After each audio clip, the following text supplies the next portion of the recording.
Hi, day 86. I feel great. Again, still, yay. I know I had mentioned that I don't vlog as often when I feel great. I know this now. I also don't remember to take my medications in the middle of the afternoon because I'm feeling great and I'm not thinking about it. It's happened twice this week. I've never done this ever. 5 o'clock in the afternoon. I'm like, I don't think I took anything. Thank goodness I write everything down. I've been journaling every single thing I eat and all the meds I take and when I take them, since day one for 86 days now. It's important, especially when I need to know when I took my last whatever nausea pill or blah, blah, blah. I have been forgetting. Today I didn't remember till 3 o'clock, and I was like, I gotta stop doing that. So then I try not to take my evening pills until like 9 o'clock, so at least I'm spacing everything out still.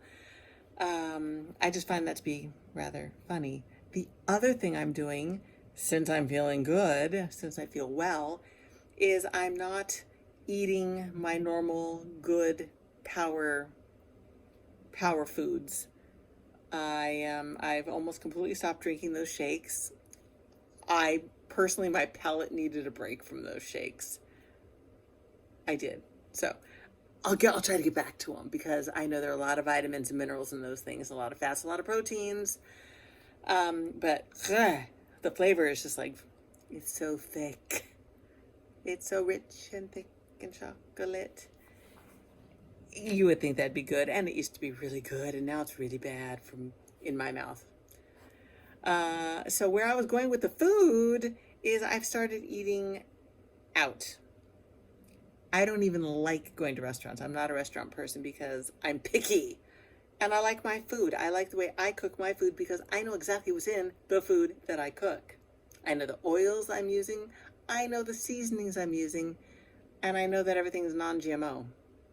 I have a specific way of doing things, and then I get cancer. So that's weird.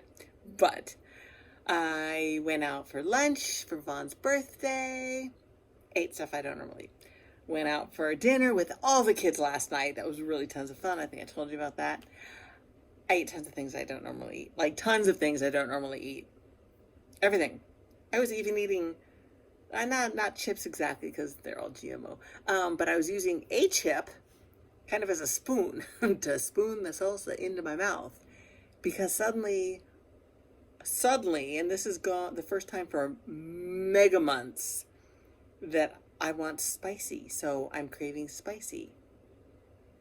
I'm back to eating avocados. I love avocados again. Thank you. I'm glad about that one because it was really, really weird when they were making me gag.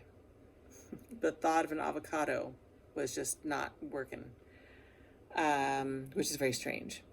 But as of since I started feeling well, that's interesting. I didn't think of that quite like that. I started feeling well, and suddenly my cravings for the things that I love are coming back. So woohoo! I like that. Let's see what else. I have good news. The goslings, they're hatching now. So mommy and daddy, they have 4 babies. They came up to visit me today. I know that sounds strange. You'd have to understand that not raised, but a lot of the adults out here, a lot of the adult geese, these are Canadian geese I'm talking about, they've known me for 3 years now, every day for 3 years. And most of them, the ones that return, were babies 3 years ago. They were babies. So I say, come on. And they lift their little heads, and all you know, they're waddling their way up the grass and right to my gate, which is right against my kitchen door, fortunately. So I just open the gate and I sit right down, and they come on in and I get to feed everybody by hand, except for Captain. Captain's a little wild. He was one of the babies, but he was always a little wild, let's just say. So when I try to feed him, he bites. And it doesn't feel good. It's like sandpaper, like snapping sandpaper. And he started to do that. And of course, the little food that I've got, which are, this good, healthy nut and seed mix that is specifically for the waterfowl and the native birds and all. It pops out of my hands, and then it's like, woohoo, and now I know I just bite her hand and I get fed. Well, no. So I started just, 3 days ago, putting my hand flat and on the ground. So my hand can't bounce when he snaps at it, and so it's like, and he realized that if he could just slows down, now he's like off my hand. And today I actually raised my hand about an inch off the ground to see if he got back more into the mode of, all I have to do is, and I still get the same, the same goods. His mate, Lady, so this is Lady and Captain Hook. Lady, we totally raised her as a little fluff ball. And when she was about a month and a half old, she got impaled by a fishing hook, a red fishing hook right in her neck. It was infected. I know, I think I told you about this. It was infected. It was horrible. And all her siblings would like pick at her neck because, that's, nature's a cruel beast. And they probably were, whatever they were trying to do to her. I want to say they were trying to get rid of her. I don't know. They certainly weren't helping her because it was just oozing and infected, and it was huge, and it was bloody. It was horrible. I had tried at one point. I did catch her, and the wings were flapping. I'm just like, sweetie, you just have to hold still. Let me see if I can get this out. And hooks have those barbs, and I didn't have the right clippers. And I'm like, you know what? And I just had to let her go because I was going to get hurt. Mom was going to get pissed. I was just, anyway. I've been handling horse incidences my whole life. That kind of stuff doesn't bother me, but I knew, because she's wild, that my interfering is not the healthiest thing for her. At the time, I didn't know it was a her, but I do now. She survived, and like I said, I had to stay out of it because I had to let nature take its course. Anyway, that is Lady. Lady comes every year, most even during the year, but she certainly brings her babies here. Last year, she had 3, but Captain is an arrogant, buff male who's aggressive, and he fights off all the other geese around here.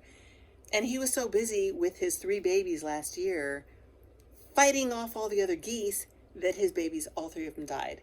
It was so sad. So sad. Because they rely on the 2 of them. They just need the family union. And they're rendered flightless. All Canadian geese are rendered flightless when they have babies.